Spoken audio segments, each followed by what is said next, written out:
Today we're going to be looking at this RGB rechargeable wireless gaming mouse, which has got 8 programmable buttons.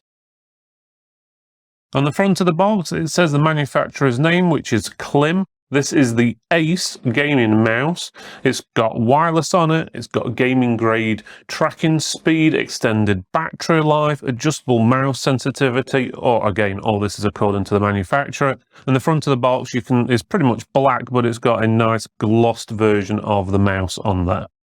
The back of the box shows a picture of the mouse with arrows pointing at each section. So for example, it tells you can change the volume up and down on one button, adjust the DPI, LED backlight and so forth. It's also multilingual, it's got specifications on there. For example, it tells you the weight, the size and everything else. Okay, let's go through some of the basic specifications on here. The size of the mouse is 122 by 63 by 41 millimeters. The weight is 98 grams. The number of buttons has got 8. Acceleration is 20G. The DPI goes up to 5,000 from 800, depending on your choice. Polling rate is 1,500 and 250 Hertz. Durability is 20 million clicks. It's got a wireless receiver on there. Maximum range is 10 meters using the wireless. The USB cable, if you wish to use it on the USB cable, is rated at 175 centimeters. Charging time is around 4 hours, and it's compatible with Windows, Mac, as well as PS4 and PS5. So inside the box, straightforward really, you've got a mouse. Inside the mouse you've got the receiver, we'll look at those more closely in a minute. You've got a nice braided cable. This is USB-A to USB Type-C. This is to charge the mouse up, so you don't need AA batteries or anything like that, which is good, and this is roughly 1.75 meters long. Also, you can use the mouse if the battery's gone with the cable, so it actually works as a wired mouse if you wanted to as well. Inside the box you also had this little card here. Inside that card came a pack of stickers if you want to use them. A nice little booklet there showing you all the different people who work at KLIM.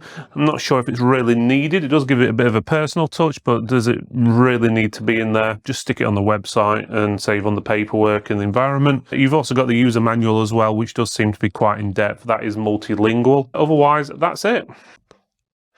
Okay, so let's have a close look over the mouse. We'll look at the RGB options in a few seconds because you have to pull the wireless receiver into a PC or laptop or whatever it is for the lights to show up properly. So they will come on, but only just basic when I'm moving it around. On the bit where you put your palm, you've got their logo there.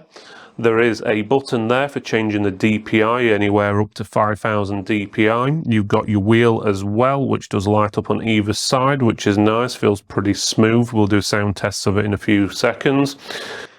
You've also got a forward and backward button on the side there as well. This bit lights up. It can go on the RGB effects, but apparently it will also light up when there's low battery, so it'll be red and flashing if it's low on battery, so that means you need to charge it up. On the other side it's very similar. You do have another 2 buttons. Those are automatically set as volume up and down, but you should be able to remap them in the software, which we'll take a look at in a minute. And you've also got another little area there what lights up. This bit here, this sort of cross, that all lights up. Same on this side as well once we've got the receiver in, which we'll show you in a few seconds. It's only got 2 glide feet, but they are large, so it's got a real big one on the back side there and then on the front as well. Otherwise you've got your sensor there, which as I've said, 5,000 DPI. You've got your off switch and RGB switch in one. When I say switch for RGB, basically either off or you have it on a low power RGB mode, or you have it on full RGB, and then you can see your little dongle or whatever you want to call it, wireless receiver there, that just pulls out, and obviously you'll plug that into your PC or laptop. Otherwise that's pretty much it, and you've got your USB Type-C charging port there as well. Okay, so we've got the RGB effects turned on the mouse. We've got the receiver plugged into a PC, so it all lights up. Bear in mind the lights will go off after a certain amount of time if you don't touch it, to obviously save battery power. As you can see, it lights up on the front corner there and there, RGB style. Also their logo will light up, the wheel itself, and then that X there and the one on the other side will light up. You can change effects by holding down the wheel on top which is there, and then pressing the forward button on the side, it will change around between different effects. I'm not sure if you can see them properly on camera, but it'll give you a rough idea. Now, obviously, there are other options on their software program which you can download off the internet. We'll have a look at that in a few minutes. Okay, this part of the video is unedited, or at least the sound is anyway, so I'll sound a little bit different, and it's so you can actually hear what the sound of the mouse or what noises it makes when we press different buttons. The microphone is exactly 20 centimeters away from the front of the mouse. So this is what the first button or the left button sounds like. This is what the right mouse button sounds like. This is what the wheel button or button 3 sounds like. This is what the wheel sounds like going forwards and back. This is what the forward button on the left side sounds like. The back button. The right button.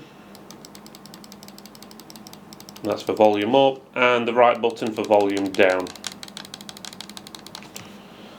Overall though, the mouse is a little bit creaky, and you can probably hear this when I move it around.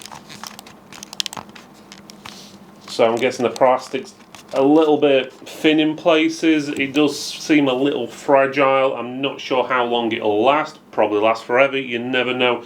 But it just seems a little bit weak in places, hence you're getting the sort of the, not a cracking noise, but you can hear where the plastic is sort of rubbing against each other. So now the software. So we didn't really have any issues downloading and installing it. With like any software and drivers, anything like that, you'll probably want to disable your security first before you do. Just remember to re-enable it afterwards, because sometimes it can pick up little issues with the software, what it thinks may be a virus, and then it'll block it and stops you installing it, and then it can be a bit of a pain to install.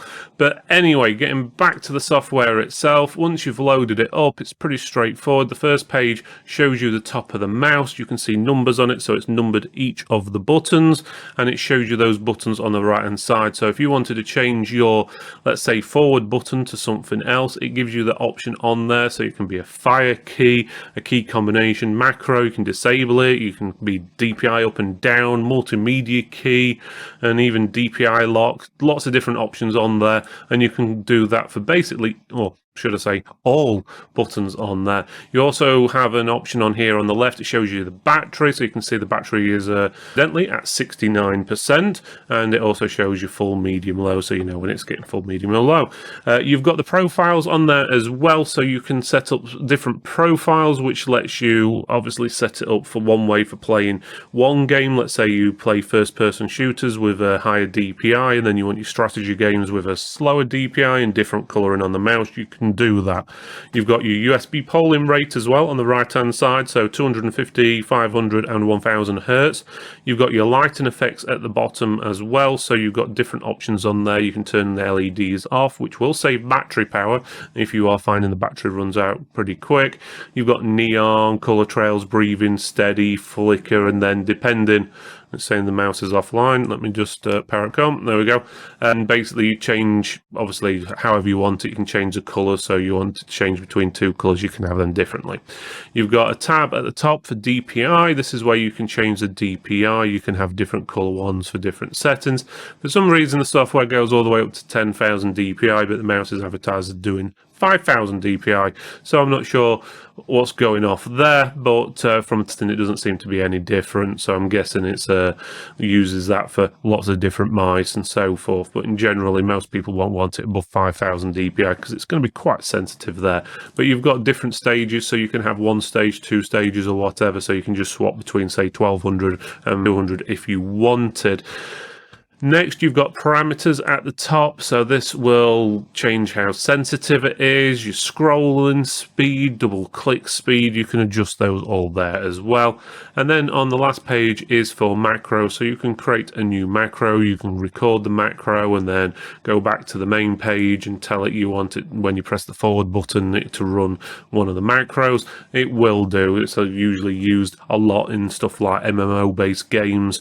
You can use it in other games games and even apps as well. So Premiere Pro or something like that, you may want to use it to do something specific. You can get it to do that. But otherwise, that's pretty much it for the software. Straightforward, and it does what it should.